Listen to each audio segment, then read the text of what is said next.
Ok. Bonsoir à tous. Bonjour tout le monde. Donc, l'équipe de Data Avalanche est vraiment ravie de vous accueillir là ce soir pour notre premier After Eight sur les couches fragiles et les déclenchements de plaques. Alors, on est super nombreux. On voit tous vos bonsoirs là, c'est chouette. On est super nombreux. On a une capacité de 1000 personnes et le webinaire est plein. Donc pour toutes les personnes qui se sont inscrites et qui ne pourront pas participer sur Zoom, on a lancé un direct sur Facebook pour que vous puissiez quand même interagir avec nous et suivre la conférence en direct. Voilà. Du coup, je vais vous donner les règles du webinaire. C'est un webinaire, c'est-à-dire que ce n'est pas une réunion et vous n'êtes pas en mesure de prendre la parole, pas en mesure de mettre votre caméra ou votre audio. Là, j'ai vu qu'il y a déjà 32 personnes qui ont levé la main. Ce sera malheureusement pas possible. Mais comme on souhaite avoir le plus d'interactions possible, on vous demande et on vous encourage à nous poser des questions avec le petit onglet questions-réponses en bas à gauche. Utilisez bien cette fonction-là pour nous poser des questions, mais n'utilisez pas le fil de discussion parce qu'à 1000, ça passe très très vite et on risque de ne pas voir les questions, on ne va pas pouvoir répondre. Pour ceux qui sont sur Facebook, on a Julie qui est là, qui vous suit sur Facebook et qui va faire remonter vos questions Facebook aussi pour que vous puissiez être en interaction et qu'on puisse avoir un moment le plus convivial possible. Du coup, voilà, on souhaite par écran interposé quand même essayer d'interagir ensemble. Nous, on est un peu curieux de savoir qui vous êtes, tout ça. Et on va vous proposer tout le long de notre soirée thématique, tout le long de notre After Eight, des petits moments où on vous pose des questions. Alors, soyez bien devant vos écrans pour répondre, parce que si vous faites la vaisselle, vous ne pouvez pas répondre. Ce serait dommage. Du coup, on va vous lancer tout de suite un premier petit sondage. Voilà, on aimerait bien savoir si vous avez participé à notre conférence du 18 décembre dernier où on vous présentait l'association. Donc là, voilà, vous êtes en train de répondre, on vous laisse un petit peu de temps pour répondre. Ok. Alors, les chiffres commencent à se stabiliser un petit peu. Donc là, on est 1000, hein, on est complètement full. Ok.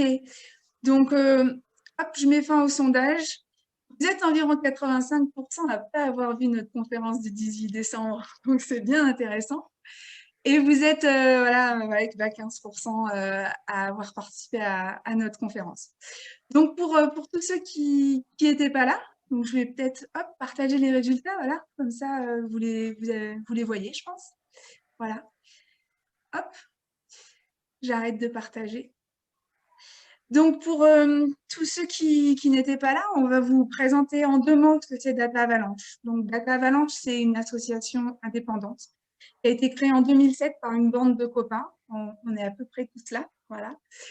Et en fait, on avait vraiment envie en 2007, donc c'est le début de cette base de données sur les avalanches, et on avait vraiment envie de partager et d'améliorer les connaissances sur les avalanches. Il y avait un vrai désir de partage entre passionnés, amoureux de la montagne et de surtout pas garder toutes les infos qu'on avait dans notre ordinateur, quoi. Et plus de 10 ans après, c'est toujours pareil, l'objectif il est toujours là, c'est partage et amélioration des connaissances sur les avalanches. Voilà, on est tous passionnés, on aime bien papoter, discuter, échanger les points de vue au coin d'une table dans un refuge. Bon, bah là, l'intimité du refuge à 1000, on n'y est pas trop. Mais n'empêche qu'on espère que vous allez ressentir l'esprit de partage qui nous anime. Et c'est cet esprit-là qui a fait qu'on a lancé la première conférence du 18 décembre pour présenter notre association et pour mieux faire connaître ce qu'on fait. Et suite à cette conférence du 18 décembre, en fait, vous nous avez posé beaucoup de questions. Ces questions, on a réussi à les rentrer dans des thématiques bien précises. Et en réfléchissant ensemble, on s'est dit qu'on allait vous proposer des formats un peu plus courts sur une thématique bien précise pour aller l'approfondir et pour aller vraiment dans le vif du sujet.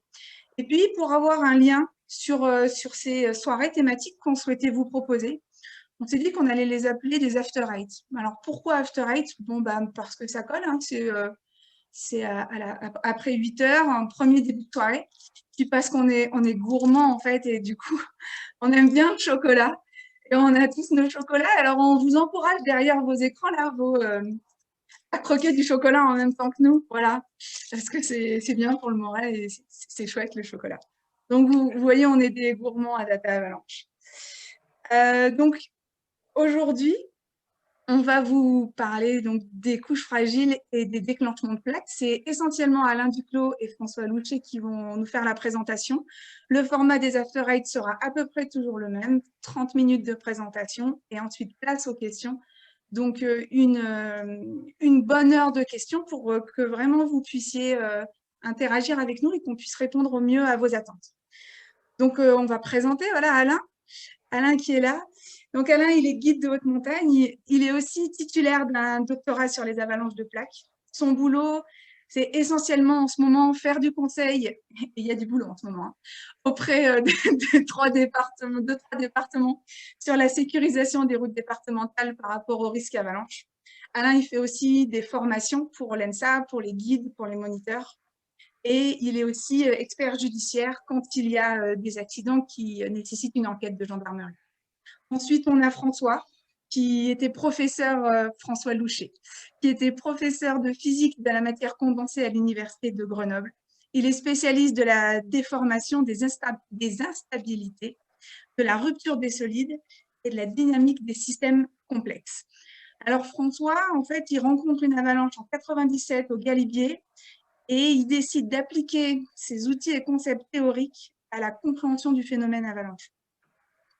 Alors, on peut souligner qu'Alain et François sont les premiers à avoir établi le mécanisme de déclenchement des plaques avec l'éclairage de la physique de la rupture. Alain et François se sont rencontrés à l'ISSW 2002 dans les Rocheuses canadiennes. Alors, l'ISSW, c'est un grand colloque international où ça parle de neige, d'avalanche, etc. Et ils se sont rencontrés alors que François et son thésard Jérôme Fayetaz faisaient une présentation de leur tout premier automate cellulaire. Je vous en parle parce que François va vous le montrer, cet automate cellulaire. Donc, ils se sont rencontrés tous les deux en 2002 et puis ils ont travaillé ensemble. Ça a abouti par des publications, notamment dans Avalanche Review en 2006. Et puis, lors de l'ISSW de 2009, Alain et François ont présenté leurs travaux. Là, presque en avant-première, mais la vraie avant-première, c'était pendant notre conférence du 18 décembre. Il y a François qui vient de sortir un livre de Oxford University Press sur la science des avalanches. Le titre, c'est Snow Avalanches, Belief, Facts and Science. Voilà, Alain est en train de montrer le livre. Je vais vous mettre dans le fil de discussion le lien pour que vous puissiez commander ce livre passionnant. En anglais dans le texte, voilà. Bon, j'ai suffisamment parlé. Je laisse la parole à Alain et à François et on se dit à tout à l'heure pour les questions.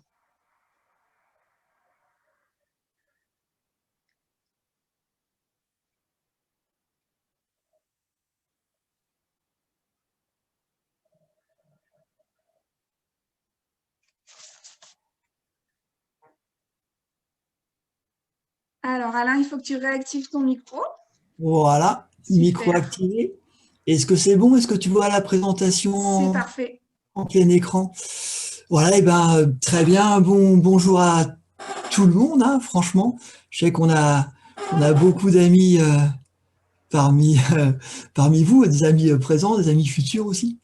Et l'objectif, voilà, c'est vraiment d'expliquer ce soir comment se produisent ces avalanches de plaques, pourquoi les couches fragiles font partie intégrante de ce processus et sont nécessaires. Donc, j'imagine depuis longtemps que si on n'a pas compris ce principe qui est simple à comprendre et simple à expliquer, c'est mort. On peut rien comprendre aux avalanches. Donc, premier thème de l'After Eight Data Avalanche, ce sont les couches fragiles et déclenchement des plaques de neige. Donc voilà, je vais commencer par vous parler un petit peu de ça, d'un point de vue peut-être plutôt pratique. Et puis, par la suite, bien sûr, parole à notre physicien préféré. Non mais François a vraiment contribué de façon absolument unique et extrêmement efficace à la compréhension de ce phénomène. Mais avant que nous ne parlions, ça va être à vous de vous exprimer une deuxième fois à travers ce quiz. Encore une fois, pour qu'on vous connaisse un petit peu mieux et peut-être qu'on adapte mieux nos propos. À vous. Alors. Allez, on vous laisse répondre. Ah, c'est parti. Cool, c'est sympa de répondre. C'est très, très sympa.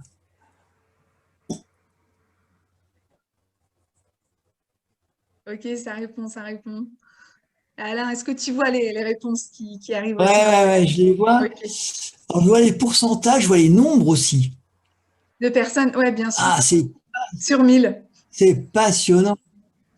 C'est juste passionnant. Vous êtes 700 à avoir répondu sur 1000 bientôt. Et 300 là, qui font la vaisselle. Ah, ça y est, c'est bon. Alors,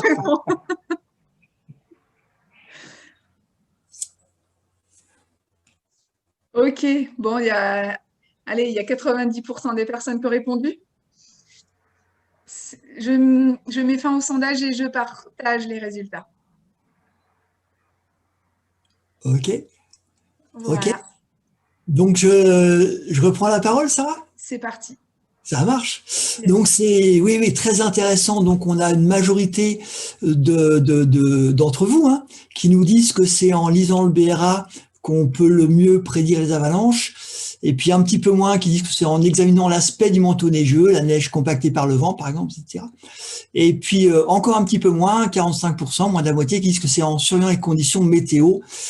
Rien de tout ça n'est vrai, puisque la question c'est, on peut prédire les avalanches en. Et moi-même, je me suis fait avoir quand Thierry a conçu la question. J'ai dit, mais Thierry, il n'y a rien de tout ça qui me convient.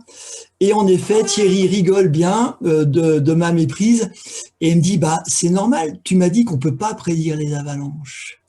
Voilà. Et c'est un petit peu le thème de ce soir, d'argumenter le fait que on ne peut pas prédire les avalanches avec justesse et précision. Hein. On peut avoir une idée, sinon on ne serait pas là. On peut progresser là-dedans, mais vraiment prédire avec justesse et précision, c'est quelque chose qu'on ne peut pas faire. Et voilà pourquoi. Alors, euh, peut-être que voilà, parmi vous, tout le monde ne sait pas exactement ce que c'est qu'une avalanche.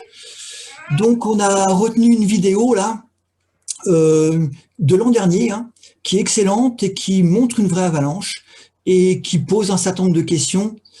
On est parti. Sarah, c'est bon? On voit la vidéo?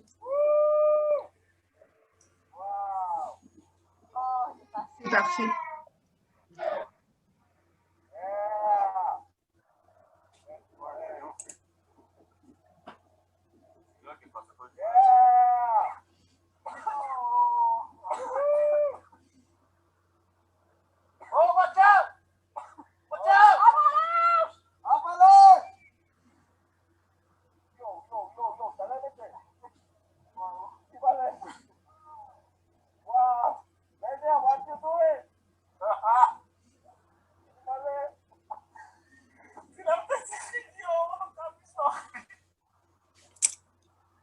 Hop, voilà, c'était la première avalanche voilà, et la seule d'ailleurs qu'on souhaitait vous montrer. Je ne sais pas si je la remets là. Tac, voilà. Et l'intérêt de cette vidéo, c'est de montrer à la fois une avalanche accidentelle déclenchée par un skieur et aussi d'introduire ce phénomène de déclenchement à distance. Parce que quand j'ai fait ma thèse en 98, j'avais conclu comme ça en disant c'est vraiment avec les déclenchements à distance qu'on va comprendre ce mécanisme. Et à l'époque, les spécialistes m'avaient dit non, mais si tu te fais prendre par une avalanche alors que tu es loin, c'est juste que tu n'as pas eu de chance. Aujourd'hui, on comprend que non, j'ai de la chance en fait. C'est pour ça que je suis encore là. Alors, comprendre avant tout, pour comprendre ce qu'est une avalanche, il faut bien imaginer que l'origine du mécanisme se passe dans une couche qu'on appelle couche fragile, qui se situe en dessous de la plaque. La plaque, c'est ce qui a démarré dans ce qu'on a vu tout à l'heure, et c'est ce qui a failli enfouir le snowboarder qui était tombé. Et si on parle de couche fragile, hein, ce qu'il y a sous la plaque, c'est un ensemble de grains, et on va voir que ces grains de la couche fragile peuvent être agrégés, c'est-à-dire collés entre eux, et s'ils sont agrégés, ils sont collés entre eux, mais ce qui est au-dessus, entre guillemets, la plaque est également collée, et ce qui est en dessous aussi. Et donc, par contre, si les grains de la couche fragile sont désagrégés, à ce moment-là, on dit que la plaque est décollée, et c'est majeur, parce que c'est seulement si la plaque est décollée qu'elle peut éventuellement glisser. Cette histoire de collement ou de décollement des grains de la couche fragile, on avait étudié ça et présenté ça avec François Louchet et Stéphane Caffot, et puis un chercheur absolument brillant qui s'appelle Joachim Eyerli. On avait travaillé ensemble là-dessus. Et donc, à cette époque-là, avec Stéphane, on était déjà beaucoup, et on avait fait ça. Et c'est ce qu'on a présenté à l'ISSW 2009 à Davos, en fait.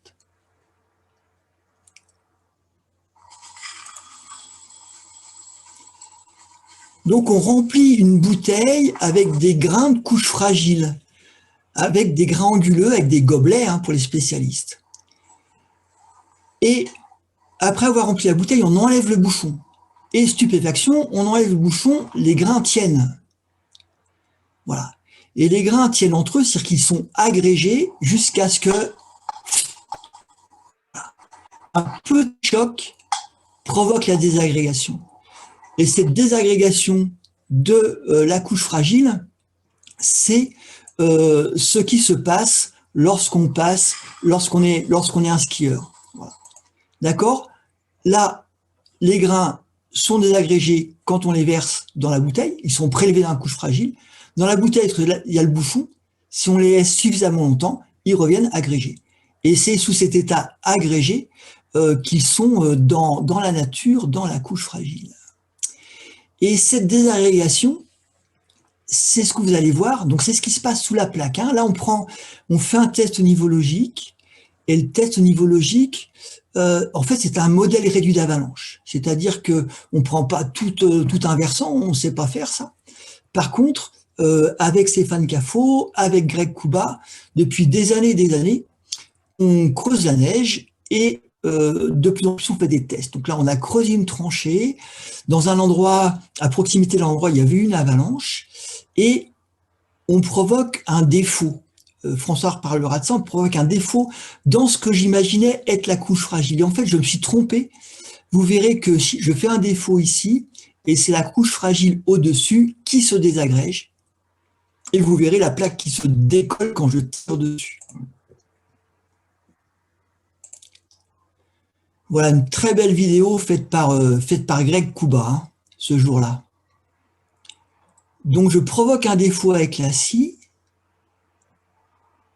et brutalement, soudainement, juste au-dessus, vous allez voir, il y a un effondrement, une désagrégation qui va se produire quand j'aurai atteint la taille critique, et voilà. La désagrégation, c'est ça. Et maintenant que la couche fragile est agrégée, il n'y a pas de pente, donc elle n'a pas glissé toute seule. Mais en revanche, si je tire un tout petit peu sur cette plaque, sur ce bloc, à ce moment-là, on voit qu'il vient très bien. Et c'est ce qu'on appelle le décollement du bloc, le décollement de la plaque. Voilà. Ça, c'était ce joli modèle réduit qu'on a fait. Et puis, alors pourquoi c'est intéressant? C'est très intéressant déjà pour expliquer comment se déclenche une plaque. Une fois qu'on a fait ça sur le terrain, ça vaut une journée de cours, ça vaut une semaine de cours, ça vaut des fois des mois d'explication, ça vaut des fois une vie à rien comprendre. Alors qu'en faisant un test comme ça y est, instantanément, on piche que c'est que la désagrégation, on piche que c'est que le décollement d'une plaque, et on comprend ce que c'est qu'une avalanche. Alors, ce qui est bien, en plus du côté pédagogique de ces tests nivologiques, c'est qu'en fait, ils sont toujours positifs à proximité d'une avalanche de plaques, dans l'espace et dans le temps. Et ça nous a frappé parce que Greg et moi sommes experts de justice et donc on intervient sur de très très nombreux accidents après l'accident. Et en fait, quand on fait nos tests à proximité de la plaque qui est partie, les tests sont toujours positifs. Positif, ça veut dire qu'on provoque très facilement le décollement de la plaque.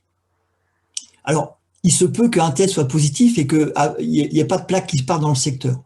Mais l'inverse, en tout cas, c'est-à-dire quand le test est positif, enfin, quand il y a avalanche, le test fait à côté est positif. Et alors on va revenir un peu dans le présent. Ça, c'était il y a combien? Il y a 2 jours, 3 jours, vers le col du Galibier. Une grande plaque est partie. On est venu avec Greg. Donc, comme souvent, on parcourt la montagne, on va à côté de la zone de départ et on fait le test. Et là, c'est un autre test. On ne fait pas à la scie, c'est-à-dire c'est pas un propagation saw test, c'est pas un test à la scie. Là, on appelle ça le test de la colonne étendue, c'est-à-dire qu'on tape un petit peu, mais le but est là aussi de provoquer un défaut dans la couche fragile. Vous allez voir, ça part tout de suite.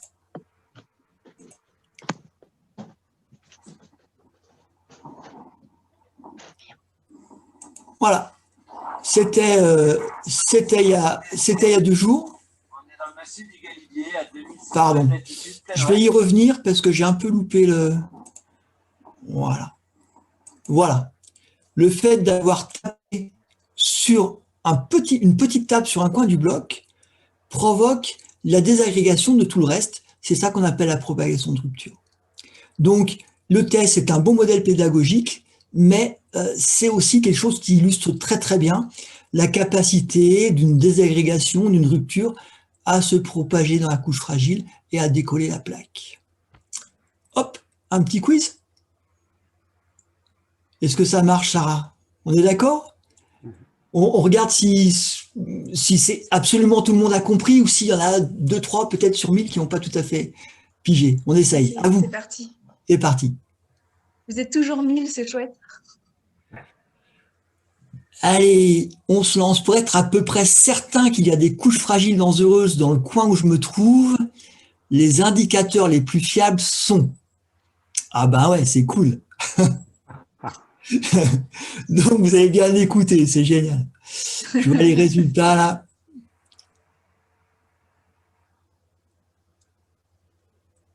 Ah, c'est très très bien, c'est très très bien. Allez, bientôt la moitié a répondu. C'est chouette de vous voir répondre comme ça. Ouais. Et Sarah, est-ce que tout le monde voit les résultats comme on les voit là? Je ne pense pas qu'il faut que je partage les résultats. Donc là, pour le moment, nous, on voit que vous êtes à peu près 500 à avoir répondu. Allez-y, continuez. Puis dans 10 secondes, je vous partage les résultats. Voilà. C'est très, très bien. Vraiment, vraiment, ça nous fait plaisir. Vraiment, ça nous rassure parce que vous avez, avant la conférence, certainement, peut-être un petit peu conforté dans vos convictions, mais vraiment compris l'essentiel. Ok. Allez, là, il y a 90 personnes, 90% qui ont voté, pardon. Je peux mettre fin au sondage. Je vous partage les résultats. Et j'oublie pas de fermer la fenêtre de partage des résultats. Voilà. Cool.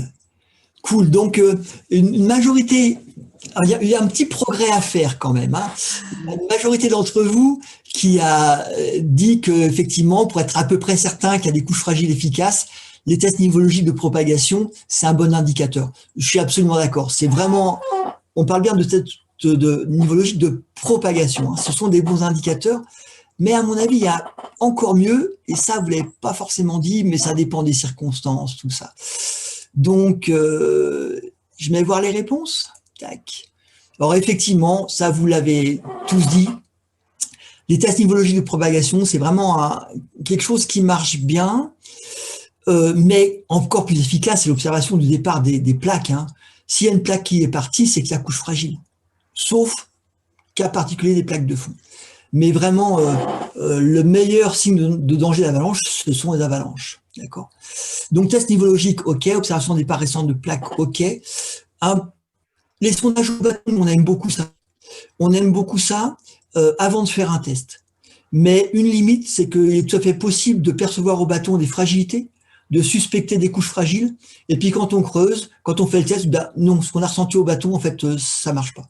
Donc c'est un bon indicateur, très bon indicateur à privilégier parce qu'on en fait énormément, mais c'est pas absolument fiable. Mais ça veut dire, hop, on va chercher plus loin. D'accord? Voilà. Donc voilà, super réponse. Les conditions météo passées, présentes, bah, c'est vraiment dur à interpréter. Les cristaux de neige, très clairement, pendant que j'ai fait ma thèse doctorale, j'en ai fait 17 000 des images de grains de neige et j'ai juste appris que c'était pas forcément par là qu'il fallait commencer. Voilà. Alors, jusque-là, c'était un peu l'explication, la théorie, les modèles. Et puis, encore de l'histoire récente, pour être bien sûr qu'on se soit compris. Voilà. Donc, on voit en entier, là, Sarah, lundi dernier. En fait, lundi dernier, hein, il y a 3 jours, j'étais dans notre coin en haute montagne. Alors, monte un petit peu ton écran, voilà. Alors, On attends, je voit. vais peut-être le mettre en plein écran. Paf. Comme ça va? Non. Eh ben, scroll un petit peu vers le bas. OK. Donc, c'était Voilà. lundi Encore dernier. un poil. Encore un poil. Voilà. Donc, l'explication, c'est moi, je suis arrivé par là. Je suis arrivé par là en position descente, j'ai skié. Je me suis laissé passer, je suis passé là. On voit le petit panneau ici qu'on verra tout à l'heure. Et je suis passé sans que rien ne se produise. C'est-à-dire qu'ici, le versant était vierge. Et puis, quand un second skieur est arrivé, alors c'était du plat. Donc, lui, il est arrivé en peau de phoque parce qu'il voulait monter un petit peu. Et là, c'est son compagnon qui arrive. Mais lorsque le premier des deux personnes, des deux randonneurs est passé exactement ici, paf, il a provoqué le déclenchement de cette vaste avalanche de plaques. Donc, ça, c'est ce qu'on appelle un déclenchement à distance. Et la seule explication certaine de ce déclenchement est le fait que ce skieur-là, enfin son camarade qui est au même endroit, a provoqué sous des skis un effondrement.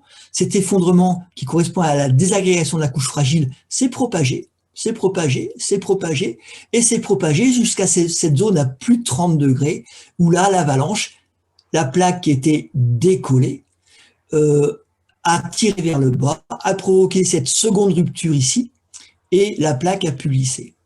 Alors, ce qui est rigolo, c'est la suite de l'histoire. Donc, évidemment, imaginez. Moi, je suis là. Le gars arrive, il me dit, waouh, t'as vu ce que je viens de déclencher? Ouais. Il me dit, tu vois, j'étais vraiment à ce niveau-là. Qu'est-ce que je fais? Bah, j'ai qu'une envie, c'est d'aller voir de plus près cette avalanche. Alors, je vais te voir de plus près. Je dis, bah, si je monte ici, je risque de me prendre peut-être ça sur le nez. Donc, je vais faire le tour par les bosses qui sont là. Et quand je fais le tour par les bosses, eh bien, donc remarquez hein, cette avalanche-là, sa forme. Eh bien, cette avalanche, on la retrouve ici. Et à côté, elle a 2 copines, celle-ci, et ça, c'est moi qui les ai déclenchées depuis une bosse où j'étais protégé quand même. Bien sûr, j'étais protégé, j'étais sous la surveillance des 2 autres randonneurs, donc j'étais pas en danger. Mais j'ai pensé à vous, je dis voilà, vraiment, ce qu'on va raconter là, vendredi soir, tous ensemble, c'est vraiment comme ça que ça se passe. Parce que quand ça s'effondre en dessous de vous et qu'on entend la propagation du décollement et qu'au bout du compte, en levant les yeux, il y a ces 2 grosses plaques qui se mettent à glisser. Là, je me dis, il n'y a vraiment aucun doute. Ce qu'on a trouvé et travaillé depuis 2002 avec François, c'est vraiment comme ça que ça se passe. Voilà, voilà. Alors en bref, pour faire nier cette présentation que j'illustre, ce que j'avais envie d'exprimer clairement, c'est qu'une couche fragile enfouie est nécessaire au déclenchement d'une plaque, sauf les plaques de fond. Les grains de la couche fragile sont agrégés tant qu'on n'y a pas touché, désagrégés quand on les taquine un petit peu. Et si la couche fragile se désagrège, alors seulement la plaque est décollée. Et une plaque décollée, dans une pente à plus de 30 degrés, là, elle peut envisager de glisser. Et ça peut soit nous aider à faire des belles photos, soit malheureusement être absolument dramatique. Et c'est pour ça qu'on en parle aujourd'hui. Voilà, voilà. Et avant de passer à la présentation de François, est-ce qu'on avait quelque chose à se dire ou on enchaîne? On enchaîne Ok. avec la Allez, présentation de up to you, François. François. Ok, je suis là. Bonjour à tous. Merci Sarah.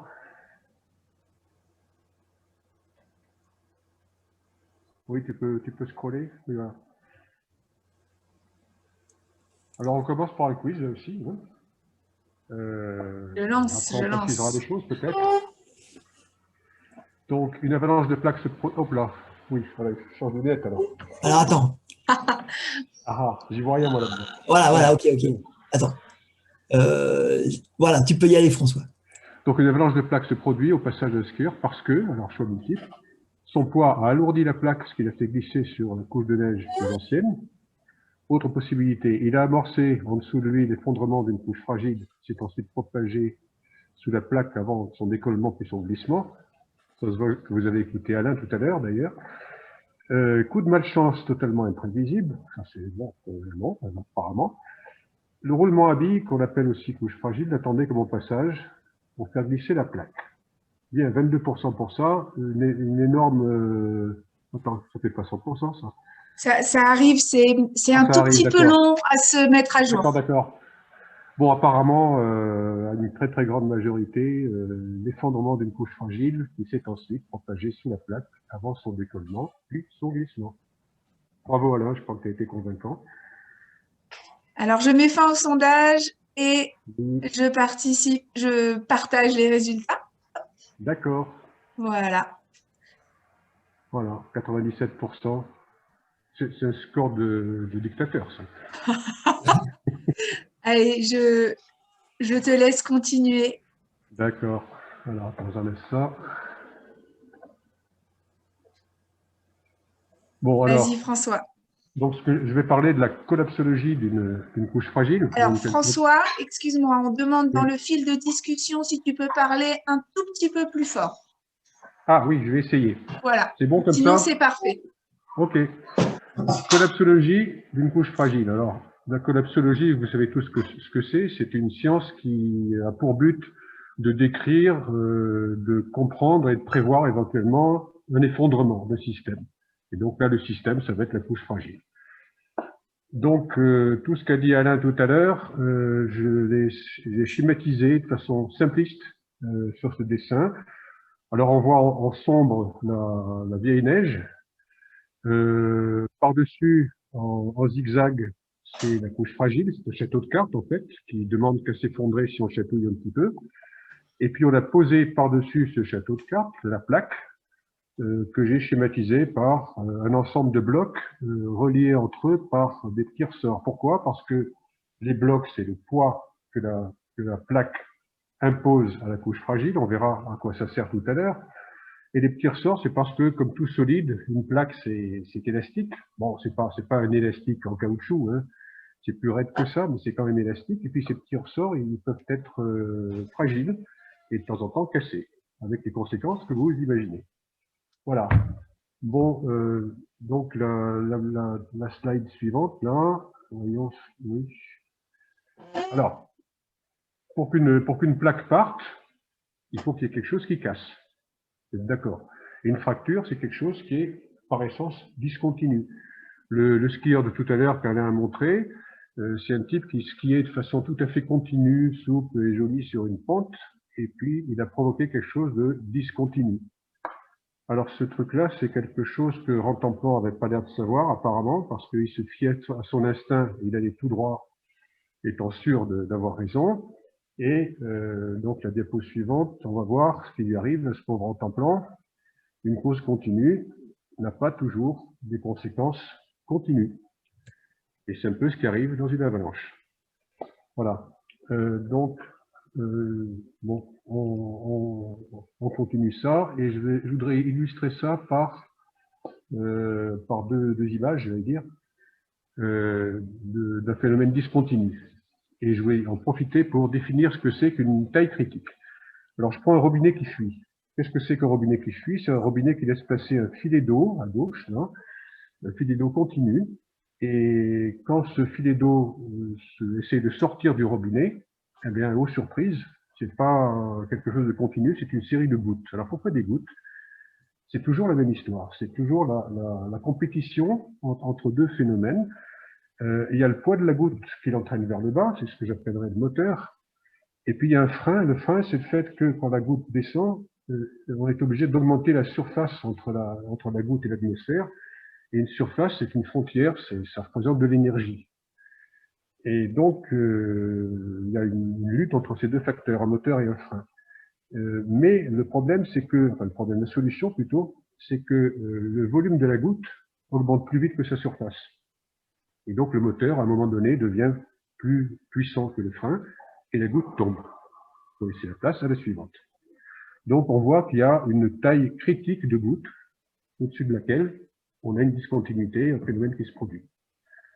Alors maintenant, si j'essaye, autre exemple, de déchirer une feuille de papier, on va passer à la vidéo tout de suite. Là. Donc, bon, vous n'étonnez pas, j'ai fait la manip chez moi. On démarre au début. Là, elle est plus, non, oui, c'est ça. Donc, c'est un papier d'emballage de cadeau de Noël. Hein. Donc, c'est pour ça qu'elle a cette allure. J'ai accroché des poids à cette feuille. Ça ne se voit pas trop, mais je l'ai bien chargée, mais elle ne veut pas se déchirer. Et là, pour l'aider à se déchirer, je fais une petite entaille. Et il ne se passe rien. Aucun signe de velléité, de quoi que ce soit. Voilà. Alors j'insiste, hein, j'essaie de couper, il ne se passe rien, il est sacrément costaud. Bon, alors là c'est pareil, le frein c'est l'énergie qu'il faut que je fournisse à mon couteau pour couper, et puis le moteur ça va être ce qu'il y a au milieu du papier qui se détend à mesure que je coupe. La feuille de papier se détend en haut et en bas de la fissure ouverte. Et là je continue et paf, ça part d'un coup. Donc là, le moteur, c'est-à-dire la détente de la zone circulaire qui entourait la fissure, a été plus fort que le frein qui est l'énergie de mon opinel qui voulait ouvrir la fissure. Voilà. Alors maintenant, ça c'était une manip que j'ai faite derrière mon bureau. En présentiel sur le terrain, comme on dirait maintenant, vous reconnaissez la manip de test nivologique d'Alain, là. Donc on fait une petite entaille et puis tout d'un coup la couche fragile s'effondre, se propage. Elle se propage grâce au poids de la plaque, c'est ça le moteur, qui écrase ce début d'effondrement. Et là, la taille critique, c'est quoi? Si vous vous souvenez de ce qu'a montré Alain tout à l'heure, c'était de l'ordre de quoi, 10 cm, 20 cm. Bon, ça va dépendre de l'épaisseur de la plaque, de tout un tas de facteurs. Mais en gros, disons, c'est quelques décimètres, c'est rarement plus grand que la longueur d'un ski, hein, pour dire ça. Voilà, donc quelques décimètres. Alors on continue. Alors ça c'était en présentiel sur la pente, et là c'est en virtuel sur mon écran. Et là je vous montre justement les automates cellulaires dont Sarah vous a parlé tout à l'heure, qu'on a commencé à mettre au point en 2002 avec Jérôme Pailletaz et Jean-Robert Grasso. Alors, un automate, c'est quoi? Sur l'image de gauche, vous voyez que c'est un damier. Et sur ce damier, vous avez des pixels de différentes couleurs. Alors ici, c'est des bleus foncés et des bleus clairs. Un pixel bleu foncé, ça veut dire que la couche fragile est bien costaud, elle est bien solide. Bleu clair, c'est un petit peu moins solide. Si je fais passer un skieur sur la plaque, eh bien, il va fragiliser encore un peu plus la couche fragile. Et ce qui est bleu foncé deviendra bleu clair, ce qui est bleu clair deviendra vert, ce qui est vert deviendra jaune, etc., jusqu'à devenir rouge. Et quand ça devient rouge, eh bien, le pixel rouge, c'est un pixel qui est complètement décollé, comme disait Alain tout à l'heure. Alors, vous allez voir tout à l'heure sur la vidéo, dans pas longtemps, mais là, je continue à vous expliquer ici parce que c'est assez rapide sur la vidéo. Hop, non, attends, oui, il faut revenir à... Voilà. Donc, il y a trois traces de ski, puis une quatrième qui vient se joindre aux trois précédentes. Et les trois traces de ski, ma foi, elles n'ont pas réussi à déclencher l'avalanche. Mais la quatrième trace, elle va rencontrer celle qui est tout à fait à droite, là. Et vous voyez qu'il y a un bon paquet de jaune, et quand on rajoute une charge à du jaune, eh bien, ça va le transformer en rouge. Ça va décoller complètement. Et il se trouve que là, bien, la zone rouge sera plus grande que la fameuse taille critique. Donc, on peut passer la vidéo, là, maintenant, qui est en dessous. Remonte un peu ton écran, Alain. Ouais, parfait. Oui, voilà. Alors, on y va. Ben oui, premier skieur, deuxième skieur, troisième skieur. Bon, ça va les copains, ça passe, il n'y a pas de souci, c'était une bonne pente, il n'y a pas de risque. Vas-y. Paf. Voilà. Donc, la conclusion provisoire de cette petite vidéo, c'est que c'est pas parce que les premiers sont passés qu'il ne s'est rien passé, on leur passe, hein, qu'il ne se passera rien au suivant. Et c'est pour ça que c'est assez imprévisible. Et c'est imprévisible parce que la répartition de mes pixels de différentes couleurs, elle est complètement aléatoire. Donc, le dernier qui est passé, il n'est pas passé forcément sur la même succession de pixels. Et puis surtout, il est passé un petit peu sur des pixels de copains qui étaient déjà endommagés. Voilà. Bien, eh bien on continue. Je ne sais plus ce que j'ai prévu après. Oui, voilà, c'est ça, les 4 étapes de déclenchement. Donc, oui, ce qu'on a vu jusqu'à maintenant, donc, vous retrouvez en haut à gauche mon image de départ avec la sous-couche de vieille neige, la couche fragile, et puis les blocs émerseurs. En haut à droite, vous avez le skieur qui vient effondrer la couche fragile là on a pris une longueur qui est égale à celle de la longueur des skis, voilà, bon. Donc ça écroule la couche fragile, et comme cette longueur est supérieure à la taille critique, quelques décimètres, et bien à ce moment-là, cette fissure, c'est Joachim Eyerli, dont on a parlé tout à l'heure, appelle ça un anti-crack, parce que c'est une fissure par compression. Donc une fissure, d'habitude, ça s'ouvre. Là, c'est une fissure qui ferme, mais peu importe, ça transforme localement la couche fragile en roulement à billes, et cette zone effondrée se propage. Alors on voit en bas à gauche comment ça se propage, et c'est le poids de la plaque qui est le moteur de cette propagation. Et à mesure que ça se propage, eh bien, vous voyez que la plaque se trouve suspendue à la neige du haut, et qu'à un moment, le poids de la plaque suspendue est tel que elle se sépare par rupture de la neige du haut, et c'est la rupture de la couronne, de la fissure sommitale. Voilà. Bien.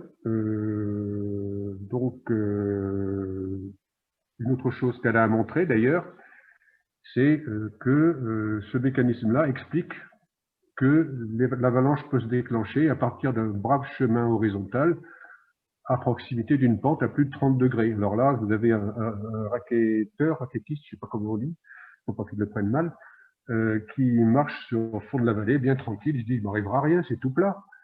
Et manque de peau, si la taille de ses raquettes est supérieure à la taille critique, eh bien, il va effondrer la couche fragile, l'effondrement va se propager, et sur la figure que j'ai montrée là, l'effondrement va monter la pente, et il se passera la même chose que tout à l'heure, c'est-à-dire que ça va casser en haut, et il se prendra l'avalanche sur la figure. Bon, pardon, c'est un bout de noisette de chocolat que j'ai en travers de la gorge. Alors, ça peut se faire aussi à partir ça peut se faire vers le bas, si le type qui marche à plat est sur une crête, ça peut très bien, l'effondrement peut se propager vers le bas et l'avalanche peut se déclencher. Lui, il sera plus en sécurité peut-être, mais voilà. Bien. Par contre, alors là, on arrive à la fin de ce que j'ai raconté. La nature, elle a quelquefois de bons côtés. C'est que tout à l'heure, on a vu que ça partait alors qu'on pensait que ça n'allait pas partir. Là, c'est l'inverse. Là, ça a failli partir, mais c'est pas parti. Alors pourquoi? Donc, on va à droite, vous reconnaissez la bouteille d'Alain, hein, tout à l'heure. À gauche, on va voir la vidéo directement. Donc, on était à Aurel, je crois, ce jour-là, Alain. Hein. Donc, on récupérait de la neige de couches fragiles. Et puis, Alain avait ça dans sa pelle. Et puis, on a discuté un moment. Et quand il a voulu verser ça dans la bouteille, eh ben, voilà ce qui s'est passé. La neige a refusé d'aller dans la bouteille. Donc là, on a recommencé pour vérifier, effectivement, la neige s'était collée. Alors là, il décolle la neige, il la transforme en riz sec, j'allais dire, en riz qui peut couler tout seul. Et puis au bout de quelques secondes, de nouveau, ce riz sec se transforme en riz cuit, mouillé, et il refuse de descendre. Alors ça, c'est quelque chose que vous connaissez tous, hein, que vous soyez randonneur, à ski, enfin bon. Quand vous faites de la randonnée nordique, avec une neige pas trop froide. Bon, ça glisse bien. Et puis vous arrêtez pour manger un carré de chocolat, par exemple. Et quand vous voulez repartir, ben, c'est à botter. Donc la neige a collé à vos skis. Et pour repartir, c'est pas évident. Qu'est-ce qui se passe dans une plaque? Eh bien, si l'avalanche se déclenche, commence à rouler sur le roulement à billes, Mais si elle roule pas, si elle glisse pas assez vite, eh ben, la plaque va botter. Et donc, tout va s'arrêter. Et qu'est-ce que ça va faire? Vous sentirez la subsidence, le pouf, le tassement, vous entendrez le boom, comme on dit. Vous aurez un petit pincement au cœur, et puis il ne se passera rien. Ouf, tant mieux. Voilà. Ah, ça y est, mange du chocolat. Bien. Donc, bien Allez, un pour quiz. faire le point un petit peu. Oui. Pour faire le point, donc un C'est petit parti quiz là. pour le 4e quiz. C'est parti. Pour qu'une avalanche de plaques se déclenche, il faut absolument une couche fragile sous la plaque, une pente à plus de degrés ou à proximité au moins, une forte cohésion de la neige ou un plan de glissement neige dure. On va voir ce que donne le sondage. Bon, je crois qu'il n'y a pas photo, comme on dit. Hein. C'est parfait. Il n'y a que 30% qui ont voté là. Allez hop. C'est pas absolument parfait, hein, François. C'est pas absolument parfait. Bon, presque, allez, oui, bon, presque. Oui, effectivement. Effectivement. Allez, on arrive les 70% bon, de réponses. 94. Allez. Oui. Voilà, on est à 90% de... Toujours 1000 hein, de réponses. Donc, voilà, on met pas en sondage et je vous partage les résultats. D'accord. Bon, alors, une couche fragile sous la plaque. Ah bah oui, forcément. Hein. Une pente à plus de 30 degrés là où je me trouve, ou à proximité, soit vers le haut, soit vers le bas. OK. Une très forte cohésion de la neige dans la plaque. Mais franchement, la neige, avant de glisser, elle ne va pas se demander si elle est cohésive ou pas cohésive. Ce qui va compter, c'est un, que la couche fragile soit effondrée, qu'il y ait le roulement à billes, et puis deux, que son poids l'entraîne vers le bas. La cohésion n'a rien à voir à la faire. D'accord? Alors éventuellement, la cohésion, ça peut jouer sur l'endroit où va s'ouvrir la fissure sommitale. Plus elle est cohésive, plus ce sera difficile à ouvrir et plus l'avalanche risque d'être de grande étendue. Mais c'est tout. Et ça n'empêchera pas qu'il y ait une avalanche, quoi qu'il arrive. Bon, et en plan de glissement, neige dure par exemple, bon, pareil, hein, la plaque elle glisse sur des roulements à billes, alors qu'en dessous ce soit de la neige dure ou pas de la neige dure, elle s'en fout. T'es d'accord, Alain? Oui, tout à fait. Et donc, on a, pour la première fois, il y a quelques jours aussi, une semaine ou deux, fait des mesures dans une plaque qui partait. Donc, les tests de propagation ont été positifs et on a déclenché des plaques avec une couche de neige à 60 kg par mètre cube. C'est-à-dire, pour ceux qui connaissent un petit peu l'histoire, c'est une neige extrêmement légère avec très peu de cohésion. Et voilà, on a enfin mesuré ça. On ne le cherchait pas, mais on est tombé dessus. C'était à bonne Voilà. Altura. Et puis, juste une petite parenthèse par rapport aux roulements à billes qui sont souvent évoqués. En fait, il faut bien comprendre que le roulement à billes, c'est ce qu'on a créé, c'est ce que l'on a créé quand on a désagrégé la couche fragile. C'est-à-dire que avant que la couche fragile ne soit désagrégée, ce n'est pas un roulement à billes. Ça le devient après. C'est plutôt des crampons. C'est plutôt des crampons, tout à fait. Des crampons qui se transforment en roulement à billes si on les embête. Exactement. On est d'accord, François, comme d'hab. Tu m'étonnes. Bon, je crois que j'ai une dernière slide avant de terminer mon exposé. Alors, voyons, je me débarrasse de ça. Voilà. Donc, j'essaie de résumer un petit peu ce qu'on a vu.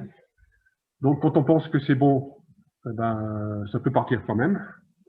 Quand on pense que c'est en train de partir, ben, ça peut ne pas partir. Quand on est sur du plat, eh ben, ça peut partir au-dessus ou en dessous si la pente est suffisante.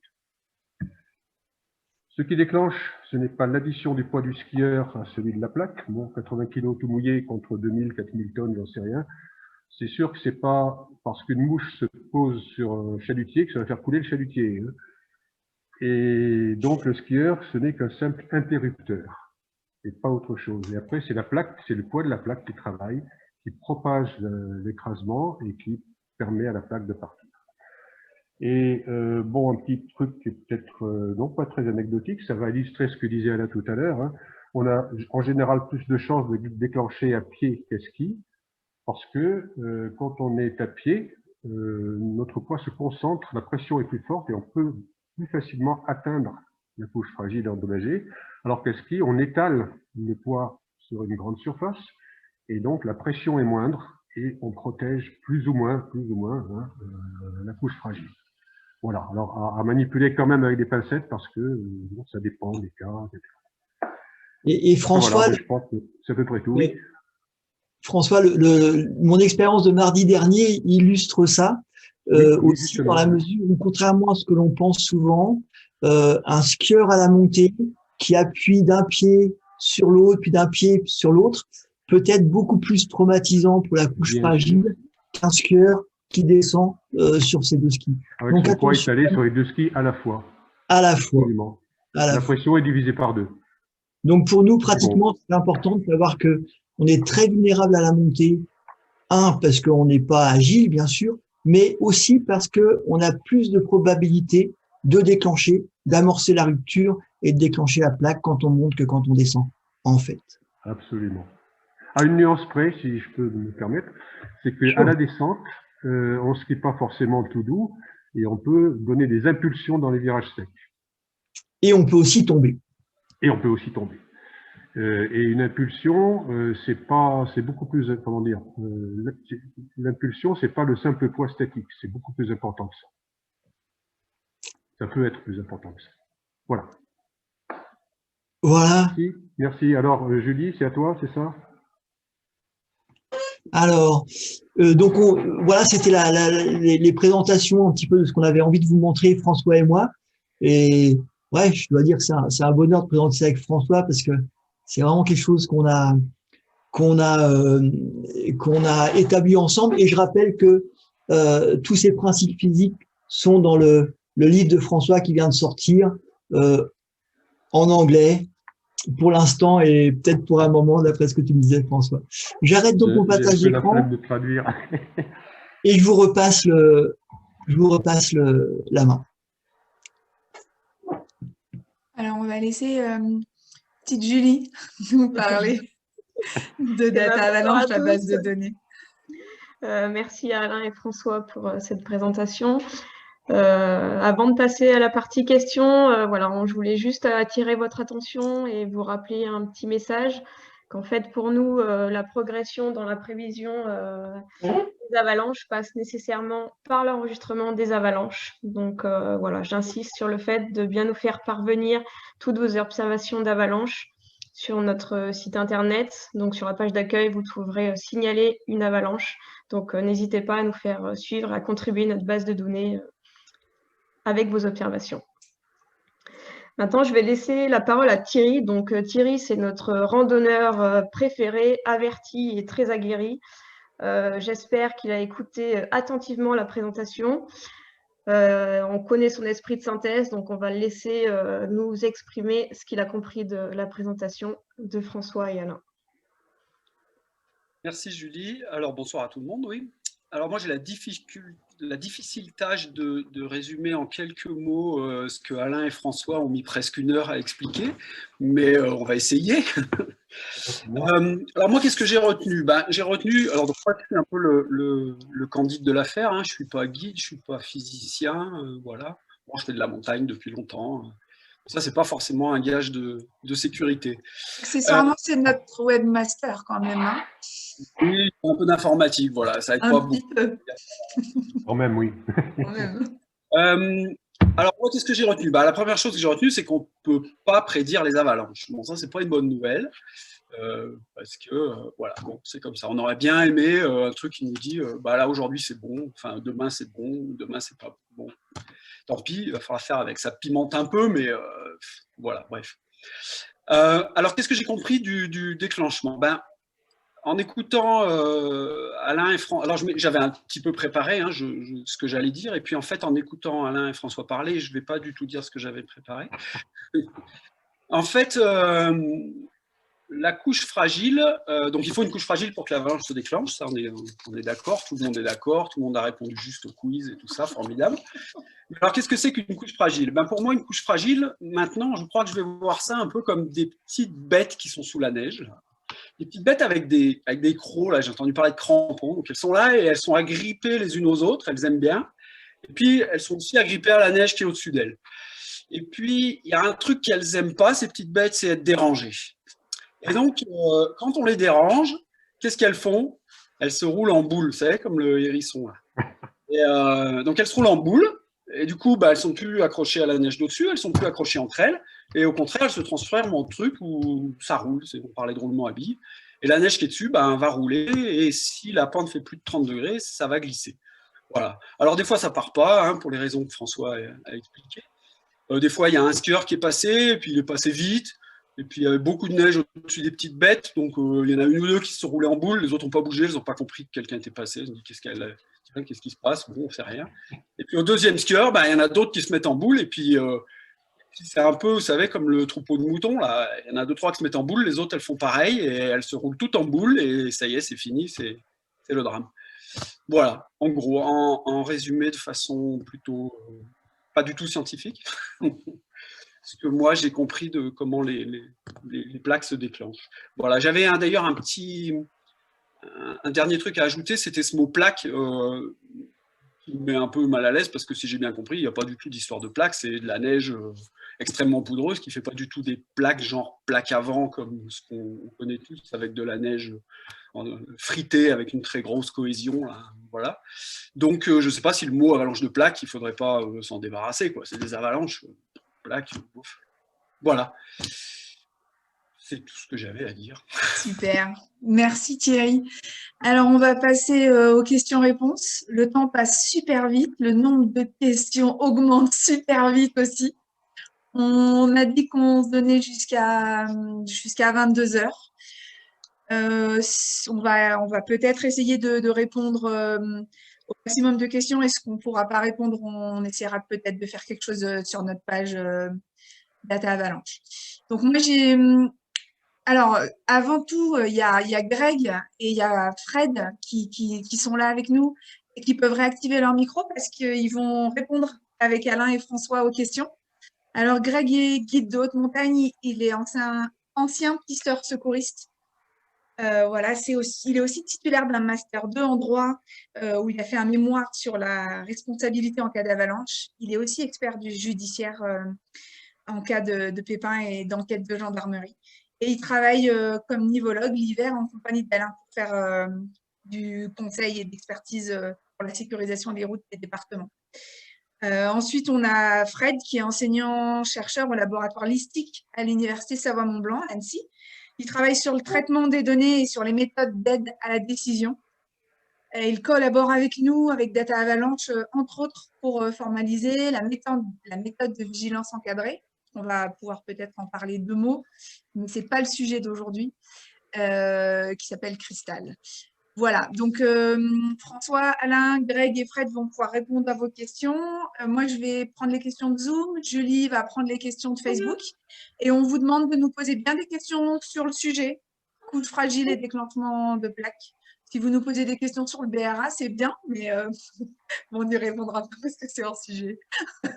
Voilà, par exemple. Donc, moi, j'ai une première question. C'est bon pour vous 4?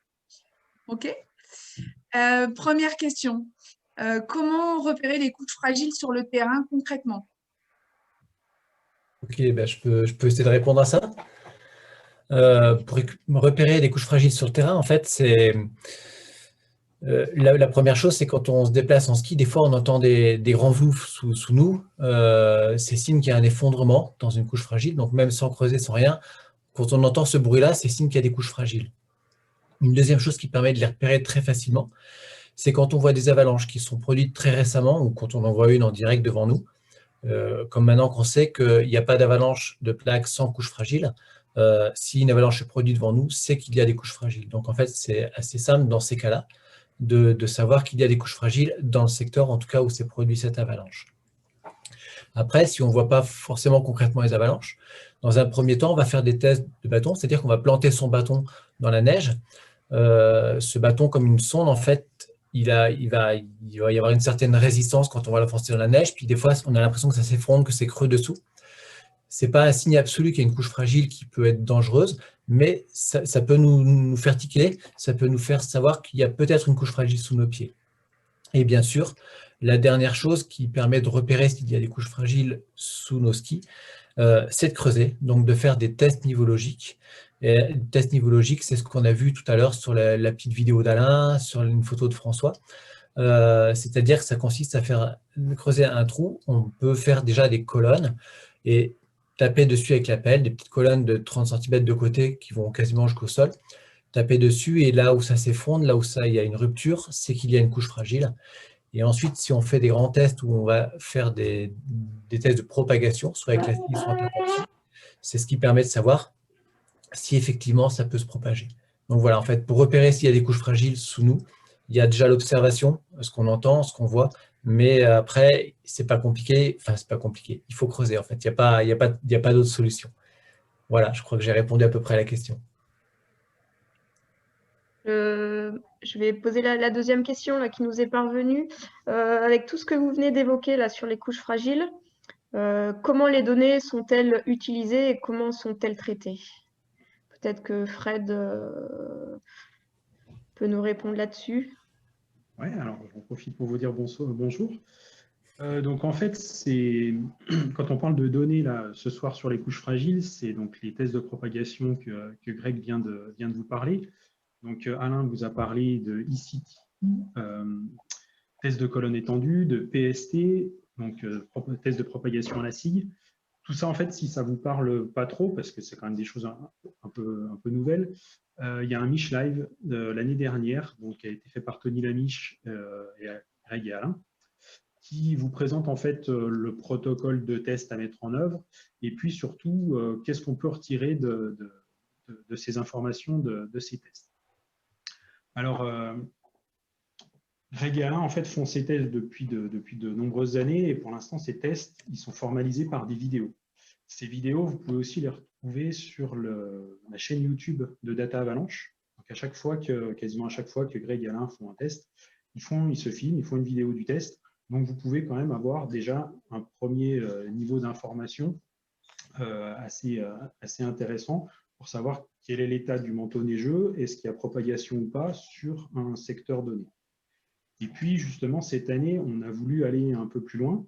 Donc, on a essayé de bien formaliser ces tests, de caractériser les données qu'on veut ressortir de ces tests.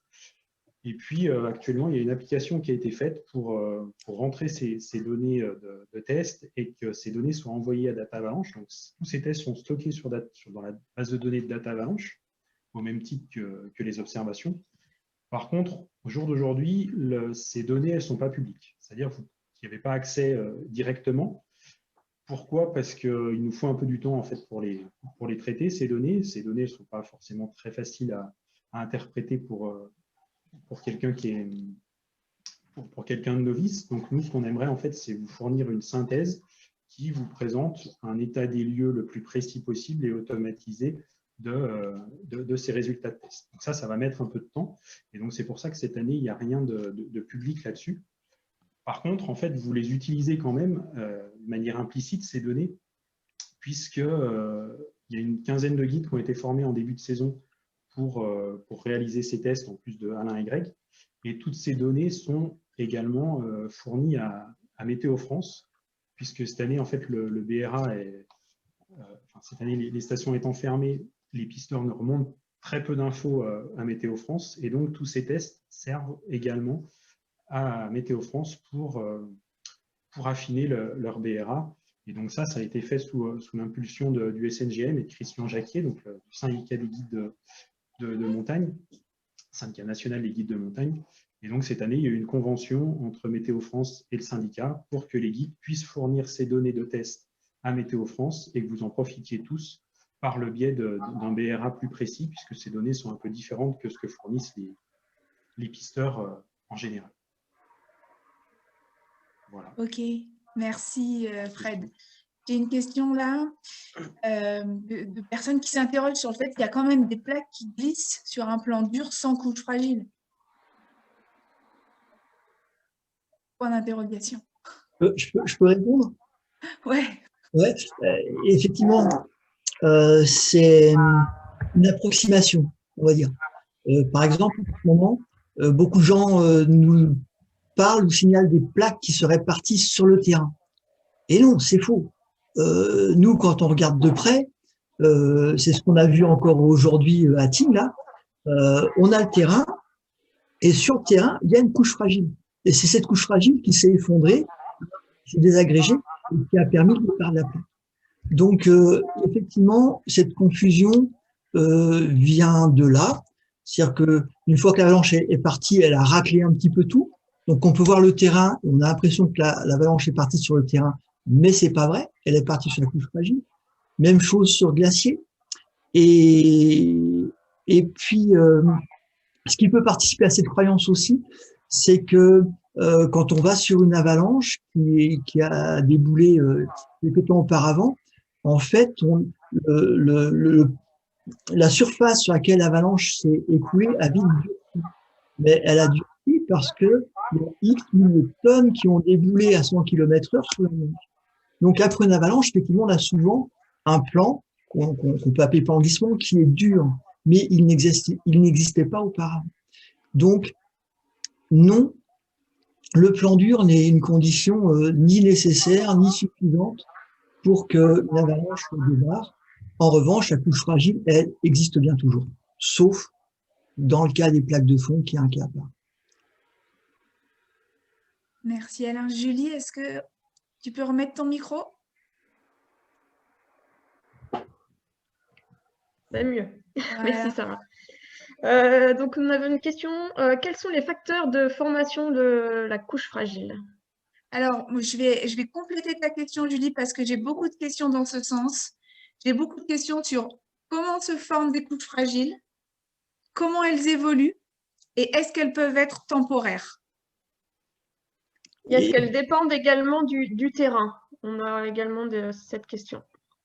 Je brûle d'envie de répondre. J'ai vu passer ces questions aussi. J'ai vu, voilà.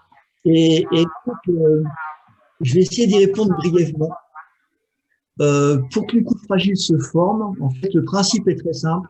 Il faut un gros écart de température sur une faible distance. Hein. C'est-à-dire que c'est à l'ordre de quelques centimètres, voire quelques millimètres. Il faut un gros écart de température. La leçon numéro 1, le cas d'école, c'est température en haut de la couche est très basse et température un petit peu en dessous est beaucoup plus élevée. C'est très classique, on peut avoir moins 20 en surface de neige et puis moins 7 quelques centimètres en dessous, ça fait 13 degrés d'écart sur une faible épaisseur. Ça donne lieu à la formation de couches fragiles. Ça, c'est le principe qui a été enseigné, qui est plus ou moins bien compris par pas mal de personnes. Donc, connaissant ce principe, on peut avoir l'impression d'être capable d'anticiper la formation des couches fragiles. Et surtout, d'anticiper les conditions durant lesquelles il n'y a pas de couche fragile probable. Et ça marche plus. C'est-à-dire que tout le monde a en tête, par exemple, le début d'hiver, où avec une faible épaisseur de neige, on a une couche fragile qui se forme bien. C'est absolument vrai. Ça fonctionne très bien. C'est ce qui a malheureusement très bien fonctionné cet hiver. Manteau neigeux mince, température froide en surface, 0 au sol, des couches fragiles qui se sont formées. Le problème, c'est que ça, c'est un peu la caricature. C'est une seule des conditions idéales de formation des couches fragiles, lesquelles se forment aussi au printemps, très très bien, parce qu'on a une surface de neige qui a fondu rejet qui est à 0, comme le sol en début d'hiver, et ce qui tombe là-dessus va facilement former les couches fragiles. Un autre cas concret et piégeux, on sait que de part et d'autre des couches denses, et notamment de part et d'autre des couches de regel, on a aussi des conditions très favorables localement à la formation de couches fragiles, avec des circonstances qui sont bien connues maintenant, qu'on appelle les conditions de supergradient. Donc, le problème, c'est qu'il y a des conditions de formation des couches fragiles très connues, et puis d'autres qui sont beaucoup moins, et voire qui ne sont pas anticipables. C'est pour ça que pour la personne qui est souvent sur le terrain, en tout cas pour la personne qui est curieuse, je suis convaincu qu'il est bien plus facile de vérifier la présence de couches fragiles sur le terrain que de l'anticiper. L'anticiper, c'est pas mal, mais à condition de savoir qu'on va être très, très approximatif et qu'il va falloir compléter par des observations de terrain. Donc, connaître la théorie, connaître la science, c'est très bien, mais c'est absolument largement insuffisant. Je vous ai donné le principe, ça n'empêche pas de creuser. Et du coup, Alain, je rebondis parce que j'ai des questions là-dessus. Mais est-ce que, en tant que skieur de rando, je dois faire un test de propagation à chaque fois que je skie une pente, quoi?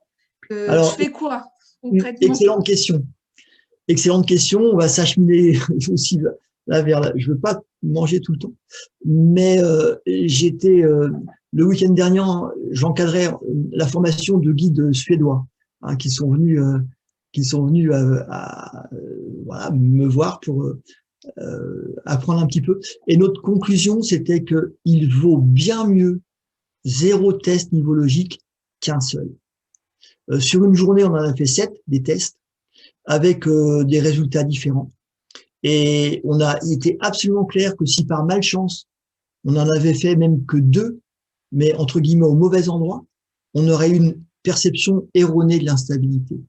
Donc là où j'en suis aujourd'hui, c'est ces tests nivologiques, c'est certain, donnent de l'information. L'illustration, c'est à chaque fois qu'il y a avalanche, les tests ont fonctionné. Mais je conçois très bien qu'il ne soit pas envisageable de les réaliser soi-même. Donc, c'est pour ça que la démarche expliquée par Fred Pourras tout à l'heure, qui est d'en faire quand on est professionnel et de les fournir aux professionnels de l'estimation de risque d'avalanche, que sont les gens de Météo France qui s'expriment à travers le BRA. Ça, c'est une option qui est bonne. Autrement, c'est soit on est passionné, on fait des tests, on est curieux et on en tire quelque chose, soit on en fait, je dirais, à l'arrache parce que Data Avalanche, ils ont dit que c'était utile, mais on comprend pas grand-chose. Là, c'est bien à titre pédagogique, on regarde ce qui se passe, on comprend comment ça marche, c'est cool, mais de là à en tirer des conclusions, c'est beaucoup plus expo. C'est aussi pour ça, encore une fois, ce que je disais très bien Fred Pourras tout à l'heure, pour l'instant, on partage pas tout parce que l'interprétation est compliquée. Donc, les tests nivologiques, nous, on est convaincus, c'est passionnant, ça donne de l'info, mais il faut être extrêmement prudent avec ça si on n'en fait que occasionnellement. Julie, tu as une question qui remonte de Facebook? Oui, alors c'est une question qui nous vient de Suisse. Il a neigé 150 cm en 3 jours dans l'est de la Suisse. Pourquoi le bulletin parle de couche ancienne comme danger? La couche fragile n'est-elle pas protégée avec une telle épaisseur? Bon, oui, j'ai aussi ce genre de questions-là. À partir de quand la hauteur du manteau neigeux est suffisant pour qu'on n'amorce pas la rupture à son passage? Il y a pas mal de questions là-dessus.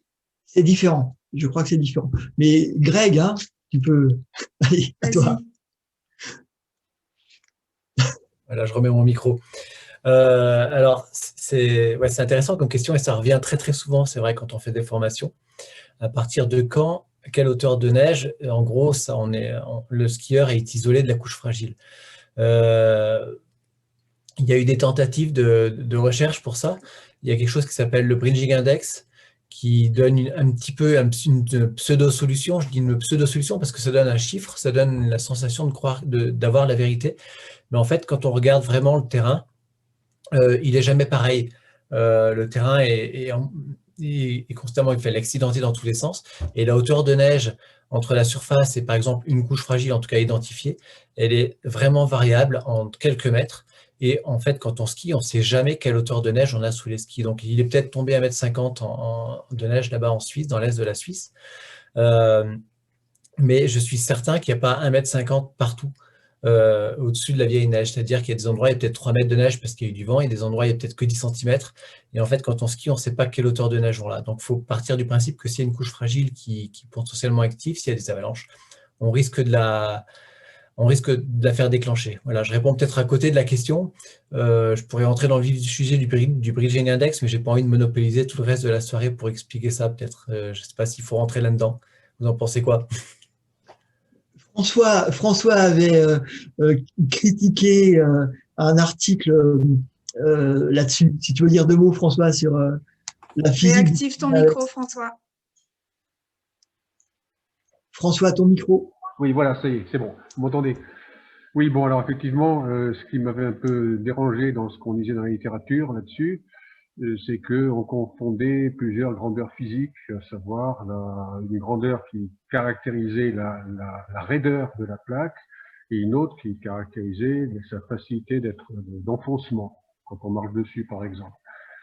Alors, en fait, ce sont deux indices différents. L'indice habituel, le bridging index habituel, il tient compte du second, c'est-à-dire, en fait, on appuie sur la neige, on s'enfonce, et on s'enfonce plus ou moins, et c'est ça qui mesure la capacité qu'on a de déclencher. Par contre, le fait, bon, c'est un truc que j'avais, bon, je dis ça quand même, le bridging index, j'avais appelé ça BI dans mon bouquin, et puis l'autre, qui jouait sur la flexion de la plaque, je l'avais appelé Flexure Bridging Index, ça faisait FBI. Bon, et le FBI, eh ben, ça mesure autre chose. Donc, il faut faire les deux, en principe, il faut faire les deux. Et j'avais fait un petit diagramme pour montrer dans quelles conditions l'un était plus important que l'autre. Bon, je ne peux pas entrer dans les détails. Là. Donc, c'est un truc qui n'est pas évident. Ok, merci François. J'ai plusieurs questions qui parlent des 30 degrés. Il y a carrément quelqu'un qui dit non, quoi. À 25 degrés, ça part. Il y en a qui posent la question, bah, du coup, quand je suis à plat ou quand quand il n'y a aucune pente à 30 degrés autour de moi, mais qu'il y a une couche fragile, je suis en sécurité. Voilà. Yes. Il y a des questions sur les 30 degrés. Les 30 degrés, est-ce que vraiment ça part, c'est quoi, d'où vient ce 30 degrés? Alors, je peux peut-être répondre là, ou tenter de répondre. Allez. J'ai fait le calcul. Alors en fait, les 30 degrés, pour qu'une plaque parte, il faut qu'on puisse facilement écraser la couche fragile, et puis ensuite il faut qu'il y ait une pente suffisante pour entraîner la couche vers le bas. Alors si je prends une situation caricaturale, je sais pas comment il faut dire, où la neige tombe verticalement, eh bien quand on a une très forte pente, il n'y a pas beaucoup de neige. Mais la force qui tend à faire descendre est forte. Une forte pente, on a envie de descendre. Il n'y a pas beaucoup de neige, il n'y a pas beaucoup de poids de neige, donc ça ne marche pas très bien. Si on a une pente très très faible, ben c'est juste l'inverse. Il y a beaucoup de neige, mais il n'y a pas de pente. Et l'optimum, c'est un peu entre les deux. Et ben ça dépend de plein de facteurs. Ça varie entre 25, 30, 40, 45 degrés. Voilà. Donc 30 degrés, c'est juste une pifométrie moyenne. Je ne sais pas si j'ai été clair, là, peut-être pas. Hein. Ouais, donc ça c'est la vision physique, et puis il y a la vision statistique qui aussi, oui. Très clairement que on n'a pas de départ de plaque s'il n'y a pas au moins une zone de la pente qui soit à plus de 30 degrés. Et je serai assez péremptoire là-dessus. Aujourd'hui, dans Data Avalanche, on a répertorié 3200 avalanches. Sur les 3200 avalanches, je dirais pas qu'on en a observé nous-mêmes la moitié, mais pas loin. Je n'ai personnellement jamais vu d'avalanche. Je parle pas d'effondrement. Hein. Je parle pas de petits glissements sur quelques mètres. Je parle de vraies avalanches. Je n'ai jamais vu ça dans une pente où il y ait pas au moins une section à plus de 30 degrés. Je guette dans les colloques internationaux les cas où ça arriverait, et j'ai jamais eu de cas parfaitement décrits et convaincant d'avalanche qui part dans moins de 30 degrés. Donc, je pense que c'est une... Oui, on a les statistiques suisses, cela, mais je pense que, en tout cas, je suis convaincu que ce seuil est à peu près le seul que l'on puisse mesurer, auquel on puisse se référer pour pratiquer le ski en sécurité. Et même si, à la marge, très à la marge, il peut y avoir quelques avalanches qui partent dans le moins de 30 degrés. C'est tellement à la marge que ça vaut pas le coup de fiche en l'air les mesures de prévention qui se fient à ça. Voilà. Après, à chaque fois qu'on a des exemples, ils tombent par terre. Il y en a eu encore aujourd'hui. On dit, ah non, mais il y a moins de 30 degrés. Puis quand on regarde bien, on dit, mais si, il y a plus de 30 degrés. Ce qui se passe, c'est qu'on a vu effectivement qu'on peut être sur le plat et déclencher à ski au-dessus dans plus de 30 degrés. On peut aussi être dans une pente peu raide, hein, si je prends ça comme ça. On est ici, on va dire, dans le 25 degrés, et en dessous, il y a 30 degrés. Et en étant dans le 25 degrés, on se fait happer, on se fait tirer. C'est-à-dire que la rupture, la crown, va se situer au-dessus. Donc, effectivement, tout ça prête à confusion. Mais voilà, ces histoires de pente à 30 degrés. Moi, j'attends avec beaucoup de curiosité le cas décrit avec sérieux, quoi, avec sérieux. C'est-à-dire que on a 1 kilomètre, on a un point GPS sur une carte, on sait vraiment ce qu'il y a. Et à chaque fois qu'on va jusqu'à ces références sérieuses, eh ben on débouche sur ah bah si, il y avait 30 degrés quelque part. Un détail, enfin c'est pas un détail, c'est quelque chose qu'on m'a demandé de préciser.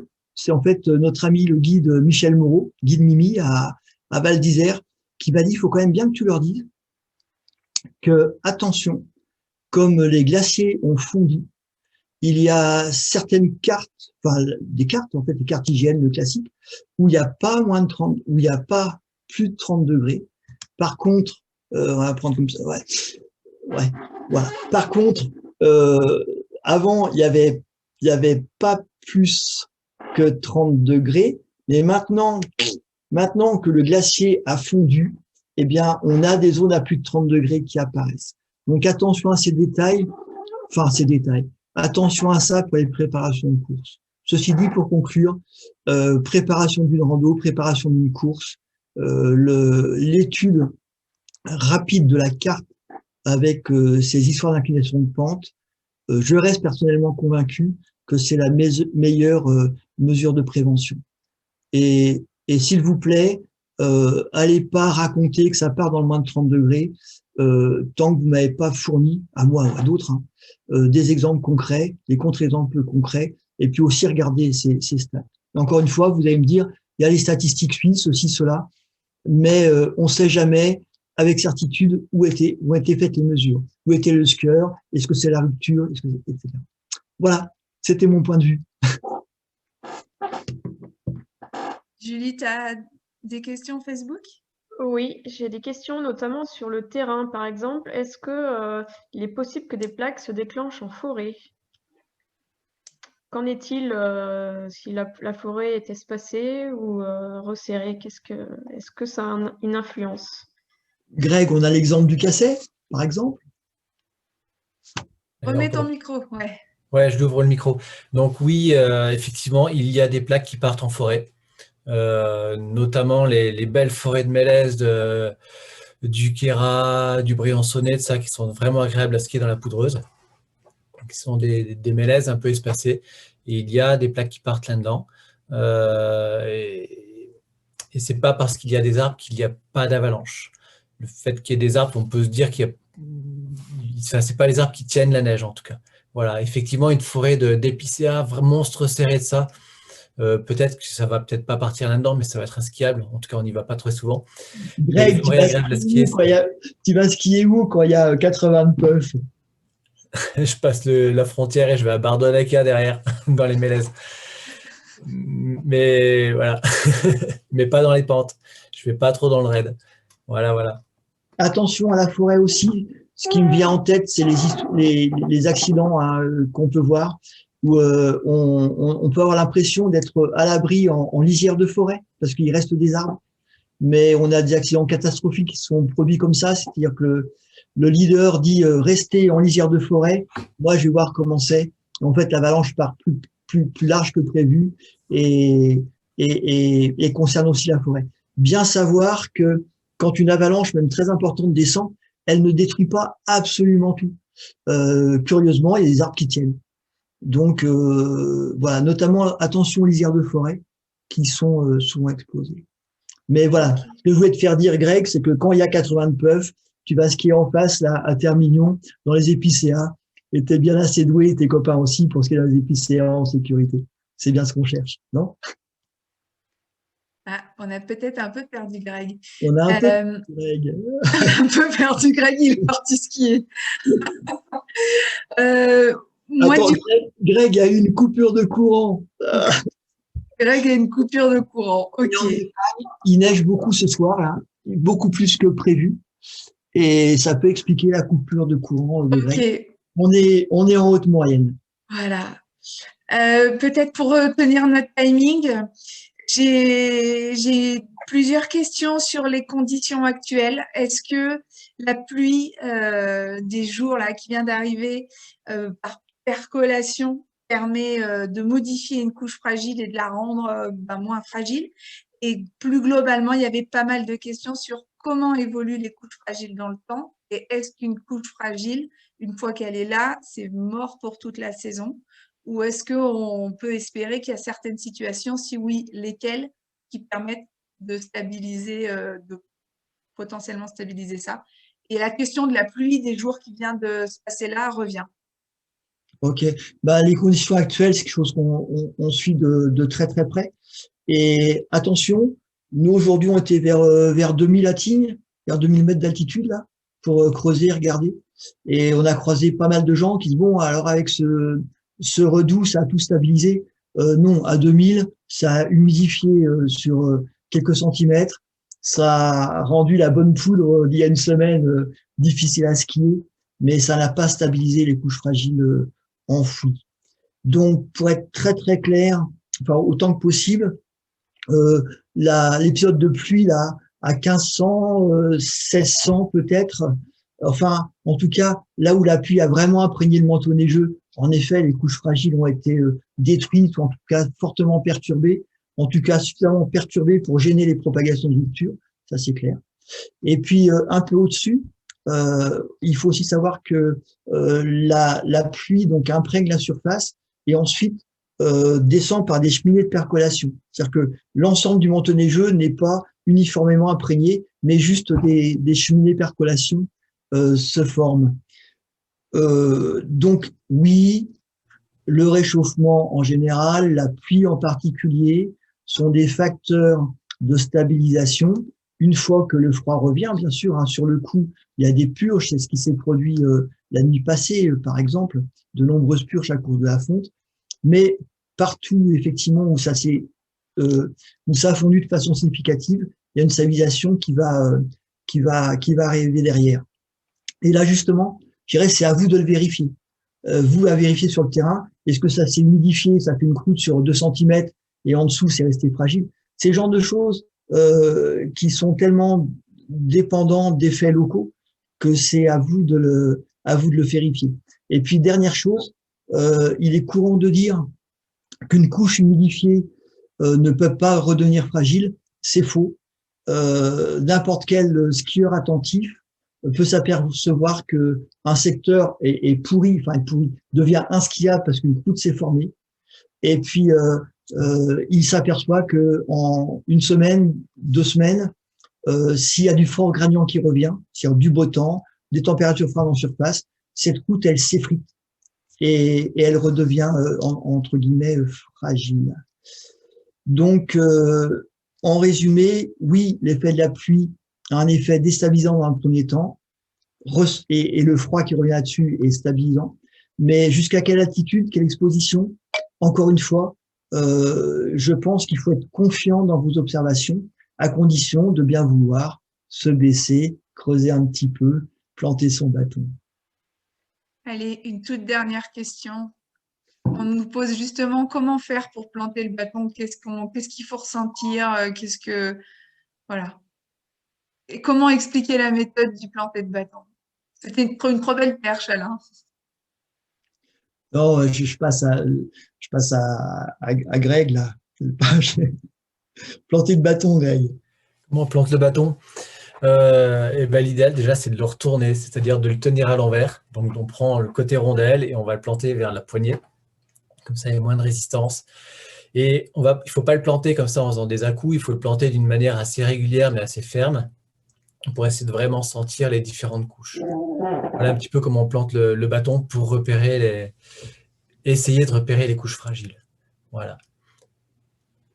Mais en tout cas, le bâton, c'est le stéthoscope du montagnard. Franchement, on apprend énormément avec le planter de bâton et outre les avalanches restant observées, c'est quand même, comme on le disait tout à l'heure, un des indicateurs prioritaires, pas le plus fiable, mais qu'on peut pratiquer le plus souvent et le plus facilement.